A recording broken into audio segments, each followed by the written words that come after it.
সঙ্গে সকলে সহমত হবেন এবং আমরা আদিবাসীদেরকে আপনারা আপনাদের যে বৈষম্য বিরোধের বৈষম্য দূরীকরণের কথা বলছেন সেই বৈষম্য থেকে মুক্তি দিবেন বলে আমরা আশা করি। এই দাবি করে আমার বক্তব্য এখানে শেষ করছি। সকলকে ধন্যবাদ। সংগ্রামী বন্ধুগণ, আজকের এই কালচারাল শোডাউন পরবর্তী কর্মসূচি পরবর্তী সময়ে আমরা এই কেন্দ্রীয় শহীদ মিনারে বিভিন্ন গানের দল এবং বিভিন্ন আদিবাসী গানের দল এবং সাংস্কৃতিক টিমের আমরা সাংস্কৃতিক পরিবেশনা আমরা করব। আপনারা এই কালচারাল শোডাউন পরবর্তী কর্মসূচিতে আপনারা সক্রিয় অংশগ্রহণ করবেন। সংগ্রামী বন্ধুগণ, এই পর্যায়ে বক্তব্য রাখবেন বাংলাদেশ গারো ছাত্র সংগঠন বাগাছাস ঢাকা মহানগর শাখার সংগ্রামী সভাপতি দম জেত্রা।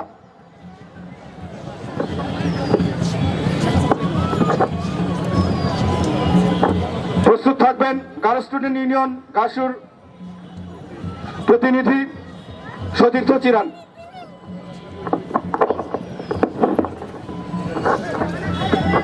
আদিবাসী হিসেবে সাংবিধানিক স্বীকৃতি, সমতলের আদিবাসীদের জন্য পৃথক ভূমি কমিশন এবং পৃথক মন্ত্রণালয় গঠনের দাবিতে এবং সেই সাথে আদিবাসীদের নিরাপত্তা নিশ্চিতের দাবিতে আজকের এই কালচারাল শোডাউনে উপস্থিত সংগ্রামী আদিবাসী বন্ধুগণ এবং উপস্থিত সাংবাদিক বন্ধুগণ এবং যারা আমাদের কথাগুলো শুনছেন, আপনাদের প্রত্যেকজনকে বাংলাদেশ গারো ছাত্র সংগঠন বাগাছাস ঢাকা মহানগর শাখার পক্ষ থেকে সংগ্রামী শুভেচ্ছা এবং রক্তিম অভিবাদন জানাই। সংগ্রামী সমাবেশ, আপনারা জানেন আজকে আমরা এখানে কেন উপস্থিত হয়েছি। সংগ্রামী সমাবেশ আজকে আমরা শাহবাগ জাদুঘরের সামনে থেকে কেন্দ্রীয় শহীদ মিনারে আদিবাসীদের যে কালচারাল শোডাউন সেটা আমরা আজকে করেছি। সংগ্রামী বন্ধুগণ, আজকে এই কালচারাল শোডাউনের মাধ্যমে আমরা বাংলাদেশের অন্তর্বর্তীকালীন সরকারকে জানান দিতে চাই, এদেশে আদিবাসীরা বাংলাদেশের সৃষ্টির আগে থেকে এদেশে বসবাস করে আসছে। 1971 স্বাধীনতার পরেও আদিবাসীরা এদেশে ছিল এবং কিছুদিন আগে 5 আগস্ট স্বৈরাচার হাসিনা সরকার পতনের পরেও আদিবাসীরা এই দেশে আছে। এই দেশে আদিবাসীরা যুগ যুগ ধরে বসবাস করে আসছে। বাংলাদেশ নামক রাষ্ট্র গঠনের পর থেকে আদিবাসীরা নানাভাবে শোষণ বঞ্চনা নিপীড়নের শিকার হয়ে আসছে।